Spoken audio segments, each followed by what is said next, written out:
नमस्कार दोस्तों, स्वागत है आप सभी का हमारे इस चैनल गरुड़ धर्मार्थ पर। दोस्तों, अगर आप भी अपनी लाइफ में कुछ नया सीखने की चाह रखते हैं तो इस चैनल को अभी सब्सक्राइब कर लें।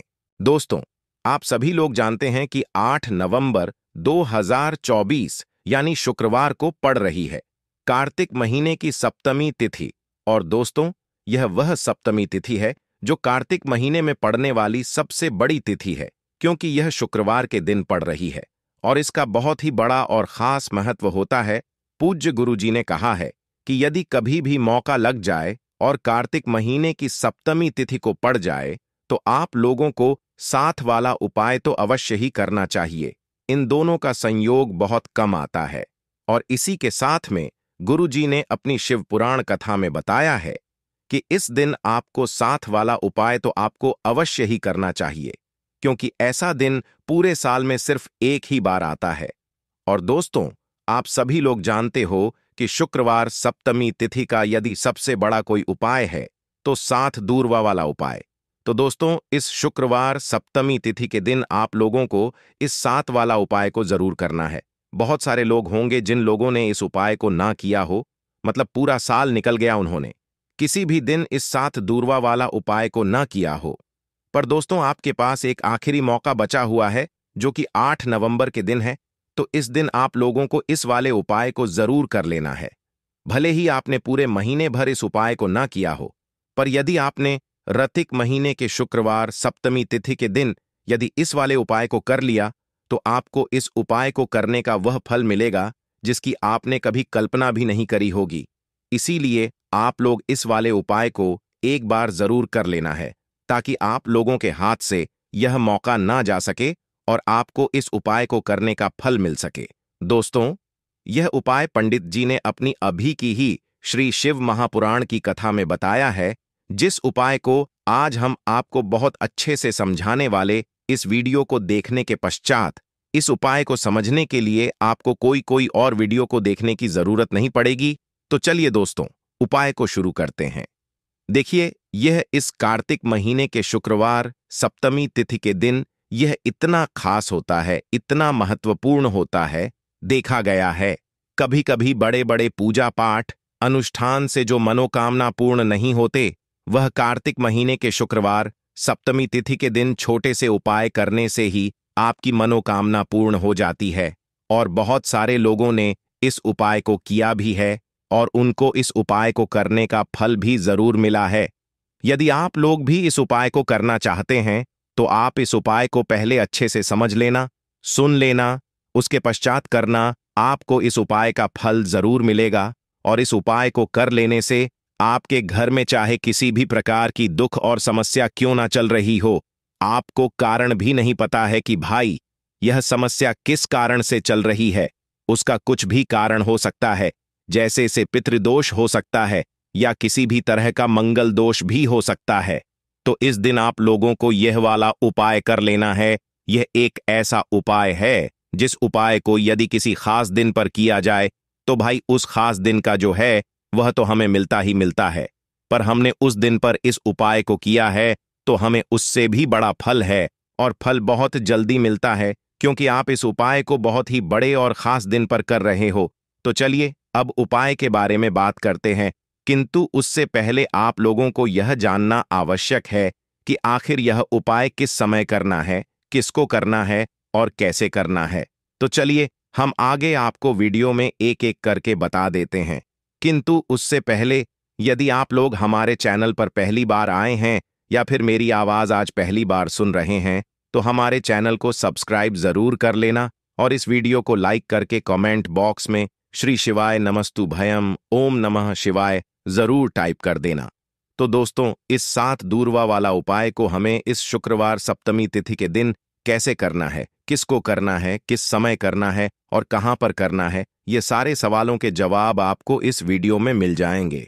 और जो यह वीडियो देखेगा भाई, उसको साथ वाला उपाय जरूर करना चाहिए, क्योंकि इस दिन एक चुटकी हल्दी का भी बहुत ही बड़ा और खास महत्व होता है। और जब बात आ जाए हल्दी की तो यह सोने पर सुहागा वाली बात हो जाती है और यह एक बहुत ही बड़ा उपाय हो जाता है इस शुक्रवार सप्तमी तिथि का। तो अब दोस्तों, इस साथ दुर्वा वाला उपाय को आखिर करना किसको है, सबसे पहले हम लोग वह बात जान लेते हैं। तो देखो, घर की जो बड़ी माताएं बहनें होती हैं, उन माताओं बहनों में से कोई भी एक बड़ी माता बहन इस वाले उपाय को कर सकते हैं। और दोस्तों, यदि आप चाहें तो अपने घर में से सभी सदस्यों को भी इस उपाय को करवा सकते हैं। यदि किसी व्यक्ति की खुद की कोई मनोकामना है, खुद की कोई दुख और परेशानी है जो कि वह अपने लिए ही करना चाहता है इस वाले उपाय को, तो वह खुद अपने लिए भी कर सकता है।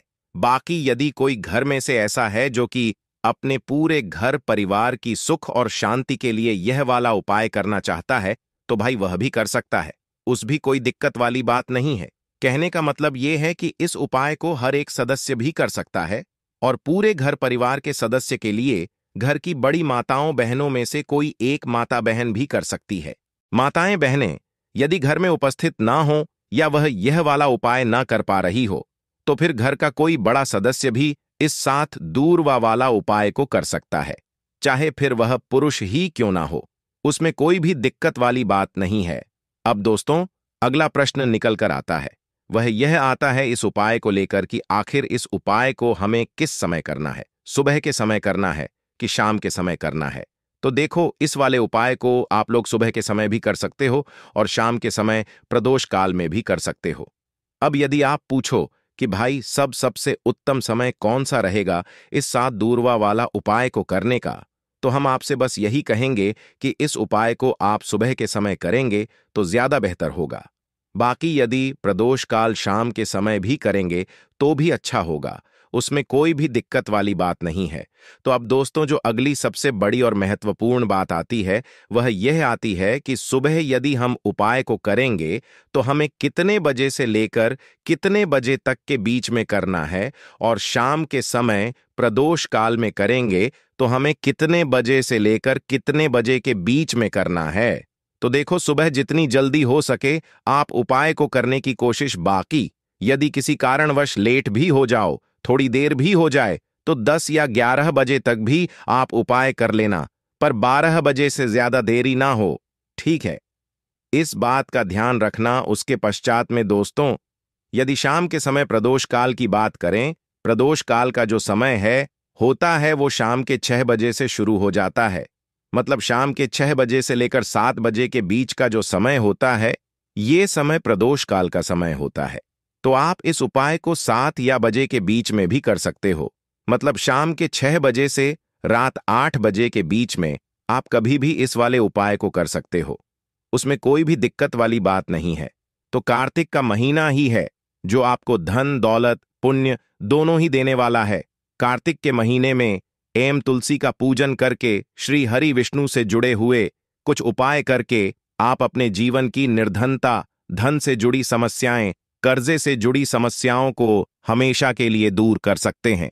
तो यह महीना है जिस माह में भगवान विष्णु योग निद्रा से जागते हैं। भगवान विष्णु को तुलसी अति प्रिय है, इसलिए उनकी पूजा में भी खास रूप से हम तुलसी का उपयोग करते हैं, और बिना तुलसी दल के, बिना तुलसी मैया के श्री हरि विष्णु की पूजा और उनका भोग दोनों ही अधूरे होते हैं। इसीलिए कार्तिक के महीने में ऐसा उपाय आपको बताने वाले हैं जिसे करने से श्री हरि विष्णु की असीम कृपा आपको मिलेगी। मां तुलसी से ऐसा आशीर्वाद मिलेगा, जीवन का हर दुख, हर कष्ट, गरीबी, निर्धनता, कर्जे से जुड़ी समस्याएं, सब कुछ ही आपके जीवन से दूर हो जाएगा और सुख, समृद्धि, धन, वैभव, ऐश्वर्य सब कुछ आपको अपने जीवन में आसानी से मिलने लगेगा।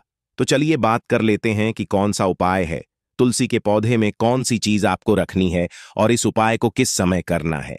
देखिए, सबसे पहले तो आपको बता दें कि यदि आपके घर में का पौधा नहीं है तो कार्तिक के महीने में एक तुलसी का पौधा अपने घर में लाकर जरूर लगाएं, क्योंकि कार्तिक के महीने में जो लोग अपने घर में तुलसी जी का पौधा लेकर लगाते हैं, मां तुलसी का पूजन करते हैं, कभी भी मां तुलसी उनके घर में निर्धनता नहीं रुकने देती है। हमेशा उनके घर में धन की वृद्धि होती है, धन की वर्षा होती है। तो जरूर से तुलसी का पौधा आप कार्तिक के महीने में अपने घर जरूर लेकर आए और अच्छे से आपको मां तुलसी का पूजन करना है, मां तुलसी पौधे की देखभाल करनी है। और वह कौन सी चीज है जो आपको तुलसी के पौधे में कार्तिक के महीने 8 नवंबर शुक्रवार सप्तमी तिथि में रखना है?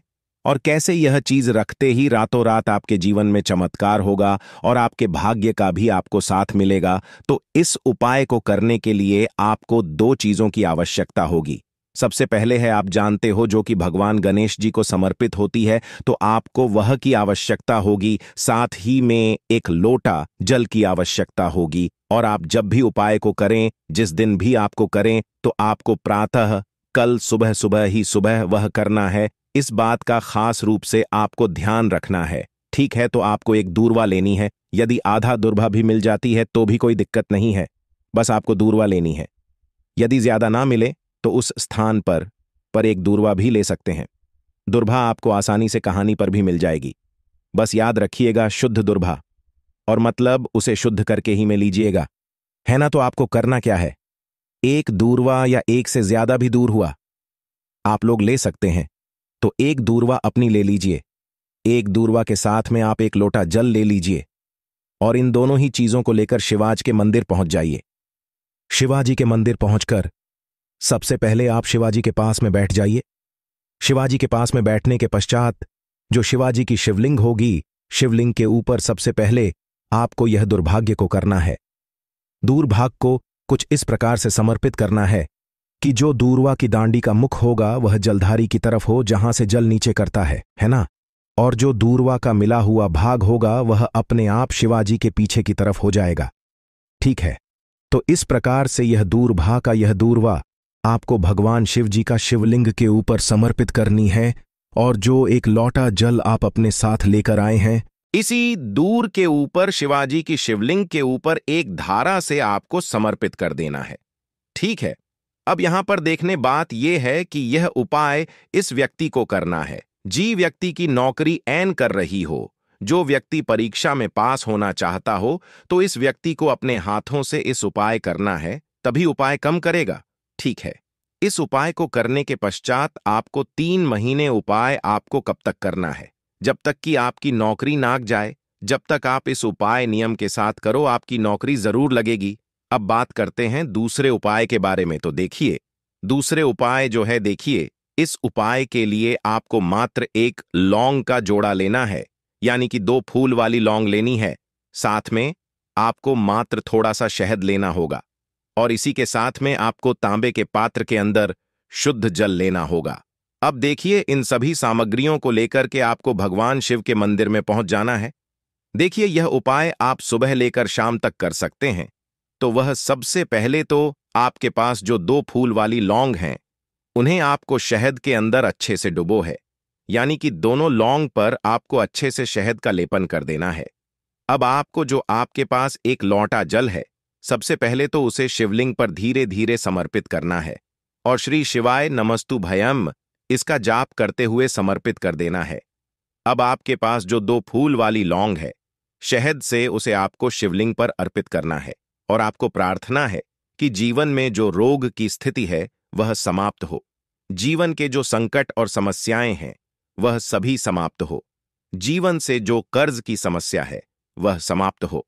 इस प्रकार से प्रार्थना करते हुए यह जो 2 फूल वाली लौंग ही शहद संयुक्त, इससे आपको शिवलिंग पर अर्पित कर देनी है। आपकी जो भी समस्या होगी इस रविवार के दिन अवश्य ही समाप्त हो जाएगी। तो इस प्रकार से आपको पहला उपाय करना है। अब हम बात कर लेते हैं उपाय के बारे में। देखो, यह उपाय आपके लिए सर्वश्रेष्ठ होने वाला है। देखिए, इस उपाय के लिए आपको मात्र 5 हरे मूंग के दाने आपको साबुत लेने हैं, खंडित नहीं होने चाहिए, इस बात का ध्यान रखें। और इसी के साथ मैं आपको एक तांबे के पात्र के अंदर अपने घर से शुद्ध जल ले लेना है। अब दोस्तों, इन सभी सामग्रियों को लेकर के आपको सीधे पहुंच जाना है भगवान शिव के मंदिर में। देखिए, इस उपाय को भी आप सुबह कर सकते हैं और शाम के समय में भी कर सकते हैं। देखिए, भगवान शिव के मंदिर में पहुंचने के पश्चात आपके पास जो 5 हरे मूंग हैं, उनमें से पहला जो हरा मूंग है, आपको शिवलिंग के सामने जो नंदी महाराज होते हैं और उनका जो पैर उठा हुआ होता है, वहां पर आपको पहला हरा मूंग समर्पित कर देना है और आपको ओम नमः शिवाय इसका जाप कर लेना है। फिर आपको दूसरा हरा मूंग लेना है और शिवलिंग पर जो श्री गणेश जी वाला होता है वहां पर आपको यह दूसरा हरा मूंग समर्पित कर देना है, यानी कि शिवलिंग के सीधे तरफ आपको यह दूसरा हरा मूंग समर्पित करना है और फिर आपको ओम नमः शिवाय या फिर श्री गणेशाय इसका जाप कर लेना है। तीसरा, हरा मूंग का दान आपको भगवान शिव की सबसे प्रिय पुत्री माता अशोक सुंदरी वाले स्थान पर समर्पित करना होगा। शिव की जो जलाधारी होती है, जहां से जल बह करके आता है, उसी जलाधारी के बीच में कहीं कहीं उठी हुई लाइन होती है सांप की आकृति के रूप में। वहीं पर आपको तीसरा हरा मूंग समर्पित करना है और फिर आपको ओम नमः शिवाय इसका जाप कर लेना है। अब दोस्तों, चौथा जो हरा मूंग है उसे आपको भगवान कार्तिकेय जी का जो स्थान होता है शिवलिंग पर, वहां पर आपको यह चौथा हरा मूंग का दाना समर्पित कर देना है और आपको ओम नमः शिवाय इसका जाप कर लेना है। अब दोस्तों, आपके पास जो पांचवा और अंतिम हरा बचा हुआ है उससे आपको उससे जल के पात्र के अंदर डाल देना है और इस हरे मूंग से युक्त जल से आपको भगवान शिव के शिवलिंग का अभिषेक कर देना है। जल आपको बिल्कुल धीरे धीरे समर्पित करते जाना है और लगातार आपको शिव महापुराण के मूल श्री शिवय नमस्तु भयंकर इसका जाप करते रहना है। फिर आपको शिवलिंग के सामने बैठकर, यदि आप अपने बच्चों के लिए यह उपाय कर रहे हैं, यदि आप अपने बच्चों की बुद्धि ज्ञान और के लिए उपाय कर रहे हैं, तो उसके लिए आपको प्रार्थना कर लेनी है। या फिर व्यापार में वृद्धि करने के लिए यह उपाय कर रहे हैं तो उसकी कामना करते हुए आपको प्रार्थना कर लेनी है। या फिर अपनी नौकरी के लिए कर रहे हैं, या फिर अपने इंटरव्यू के लिए, या फिर धन की प्राप्ति के लिए कर रहे हैं, जिस भी कामना के लिए आप उपाय कर रहे हैं उसे परिपूर्ण करने के लिए आपको महादेव से प्रार्थना कर लेनी है और फिर आपको वापस अपने घर आ जाना है। पूज्य गुरु जी ने कहा है कि जो भी व्यक्ति इस उपाय को कर लेता है तो यकीन मानिए आपके जीवन की जो सारे संकट, कष्ट और बाधाएं ही वह सभी समाप्त होंगे। अब हम बात करते हैं अगले उपाय की। इस उपाय के लिए आपको एक दीपक लेना है। दीपक आप मिट्टी का भी ले सकते हैं और शुद्ध आटा मढ़कर उसका दीपक भी आप तैयार कर सकते हैं। दीपक के अंदर गोल बाती का प्रयोग करना है और दीपक के अंदर आपको शुद्ध घी का प्रयोग करना है। इसी के साथ में आपको मात्र एक फूल वाली लौंग लेनी होगी।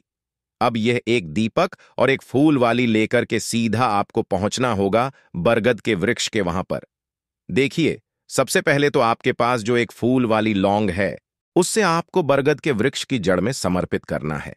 देखिए, यदि आपके जीवन में कोई भी बड़ा संकट आने वाला है, कोई भी बड़ा कष्ट आने वाला है, तो वह इस उपाय के माध्यम से दूर होने वाला है। महादेव की खास कृपा रहेगी कि जो भी संकट आपके जीवन में आने वाला होगा वह भी हो जाएगा। तो आपको एक लौंग समर्पित करनी है बरगद के वृक्ष की जड़ में और वहीं पर आपको जो है गोल बाती वाला दीपक जो आप लेकर के गए हैं उससे भी वहां पर प्रज्वलित कर देना है वट केयर करते हुए। देखिए, जब भी आपको जीवन में इस साल लगने लगे कि आपके जीवन में कुछ भी अच्छा नहीं चल रहा है, तब भी आपको ई उपाय करना है। तो इस प्रकार से आपको यह उपाय करना है। अब हम जान लेते हैं चौथे खास उपाय के बारे में। देखें, यदि आपके विवाह में, शादी में कोई भी समस्या आ रही है, यदि आपका जो कर्ज है वह दिन पर दिन बढ़ते ही जा रहा है, तो आपको यह चमत्कारी उपाय करना चाहिए। कोई भी समस्या यदि जीवन में है तो उसे दूर करने के लिए आपको यह उपाय करना चाहिए। मंगल दोष से जुड़ी हुई समस्या भी है तब भी आपको यह उपाय करना चाहिए। देखिए, इस उपाय के लिए आपको एक तांबे के पात्र के अंदर अपने घर से शुद्ध जल लेना है और इसी के साथ आपको एक छुटकी लाल चंदन लेना होगा। अब आपको क्या करना है कि जो लाल चंदन आपने लिया है उसे आपको उससे जल के पात्र के अंदर डाल देना है और यह जल्द जो है आपको लाल चंदन से युक्त तैयार कर लेना है और यह लाल चंदन से युक्त जल आपको भगवान शिव के मंदिर में लेकर के पहुंचना है। किंतु यह उपाय भी आप सुबह से लेकर के शाम तक कर सकते हैं। अब दोस्तों, यह जो लाल चंदन से युक्त जल है इससे आपको भगवान शिव के शिवलिंग पर धीरे धीरे अर्पित कर देना और आपको लगातार श्री शिवाय नमस्तुभ्यम इसका जाप करते रहना है। देखिए, यदि आपके जीवन में विवाह से युद्ध समस्या चल रही है तो आपको मंगलेश्वर महादेव का स्मरण करना है और जीवन में अधिक कर्ज की समस्या है तो आपको आरण मुक्तेश्वर महादेव का स्मरण करना है। देखना, एक दिन आपकी सब तरह की समस्या जल्दी ही समाप्त हो जाएगी। तो इस प्रकार से आपको यह चौथा उपाय करना है। तो यह थी आज की खास जानकारी। उम्मीद है यह जानकारी आपके काम आएगी। यदि वीडियो अच्छा लगा हो तो एक लाइक अवश्य कर दीजिए और रोजाना नई नई जानकारी प्राप्त करने के लिए हमारे इस चैनल को अभी सब्सक्राइब करें। धन्यवाद।